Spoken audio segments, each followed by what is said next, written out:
Welcome to The Good Ride. I'm James Beastie, and I'm all about good conversation on the chairlift. Today, I'll be talking about the 2025 and 2026 LibTech LibRig, a board with decent grip, not bad directional float, somewhat forgiving, and other than a rather thirsty base, this is a very versatile, poppy, well-built all-mountain ride. And just to let you know, the 2025 is the same LibRig as the 2024. LibTech just changed their marketing material to better represent the camber profile of this board. And for 2026, the LibTech LibRig has a lot of that same personality and ride as the 2025 and 2024, but it's got some new sizes, and that's primarily why I'm updating this review, and I want to share that experience with you. So I bought the 56 and 59 with hard-earned Good Ride dollars,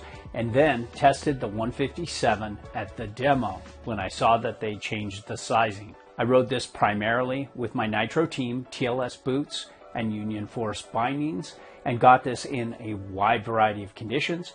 Everything from hard groomers all the way up to some pretty deep powder and everything in between. And as you know, we put out honest, objective, unbiased reviews without any brand oversight. And we can do that thanks to the support of shops like Blauer Board Shop. They have a strong presence online. So if you want to support the Good Ride and keep objective reviews flowing, check out Blauer Board Shop, click through our links, and see if something works for you there. And when it comes to sizing, I found that the new 57 fit me really well. I liked it better than the old 59, which I tested extensively. I found that it turned just a touch quicker in that slightly shorter length. I really liked the old 56, now the 155. That had exceptional control in all conditions, and it was the most fun at the end of the day. But I like the old 59 and would like the new 59 better if I was mainly riding in powder. I wanted a little more stability, a little more speed, but at the expense of easy turn initiation when the conditions get uneven. If I were to buy a board now, I would go with the 157. So let's talk shape. This is tapered and directional. The nose is a lot longer than the tail, and there is a 1.5 inch setback on side cut. They don't specify the reference stance. So while I'm not sure of the actual reference stance, I'm just gonna go one in and one in here. And to talk about setback on board at this location, you're looking at 1.75 inches back from center of board. Now, if you want to set it all the way back at a very wide, open your taint up, 22.75 inch stance width, you can get 2.5 inches back from center of board, which is pretty good for an all mountain board. Not that great for freeride though. And then you factor in this camber profile here. It has that same passive bend that it's always had, that has a good bit of early rise before the nose. If you look at this LibTech sign, it starts at about the LibTech logo and rockers up from there. So it makes this board much more forgiving. But what I like about this is it still tracks like it's full camber, still has a lot of pop, and is much more forgiving. So let's talk LibRig Flex.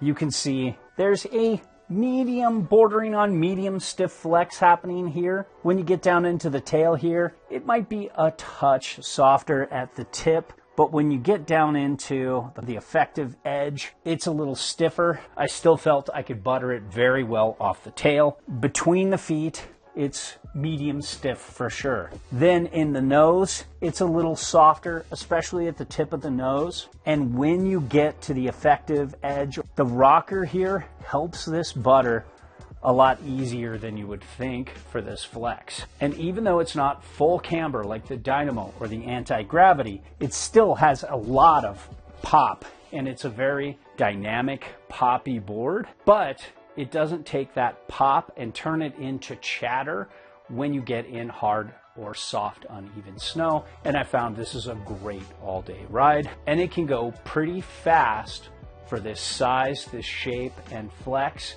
It's not a full-on bomber, but it can handle a straight line, no problem. I was really impressed with how well this rode switch, and this would be a great board for pipe and for kickers of any size. I like how this tracks into jumps, and I like that there's a lot of landing gear in the tail. Not the best jibber, but an accomplished rider could deal with it. Let's talk side cut here. You have 7 mellow magnet traction bumps on each side. And this mellower magnet traction doesn't grab as much or at all in soft snow, depending on your sensitivity and preference. So when it comes to turning, this lib rig initiates a turn really quickly if sized correctly. I really loved how the 56 turned in really tight spots. The 59 wasn't that bad either. And the 57 is kind of in between both of those.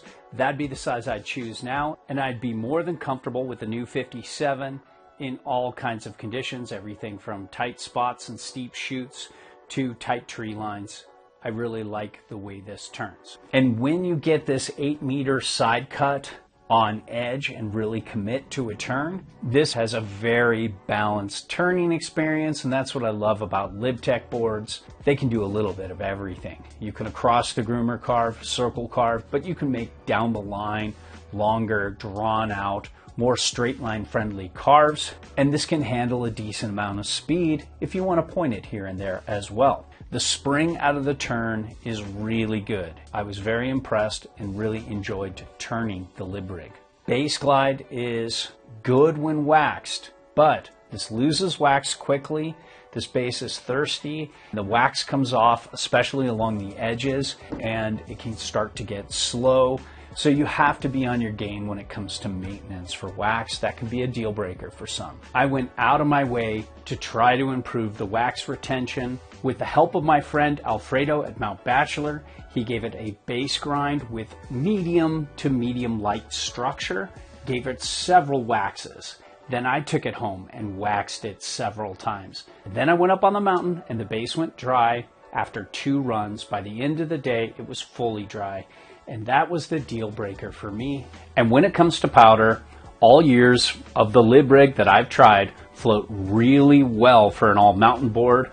They have a decent setback on board, a little bit of early rise in the nose, and overall they have a pretty easy directional float. They're not going to be as good as some freeride boards, but it's very good for an all mountain board, and you could do a lot worse. And overall, I was really impressed with the LibTech lib rig. It's a great board with solid edge hold, very good float for an all mountain board, great pop, a great turning experience. I really love this camber profile with a little bit of early rise. Everything about this board is great except for one thing, and that is the knife cut centered base.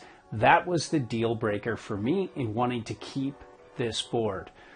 And if they could put in a better centered base, this would be such a recommendable board, but as it stands now, it is very good.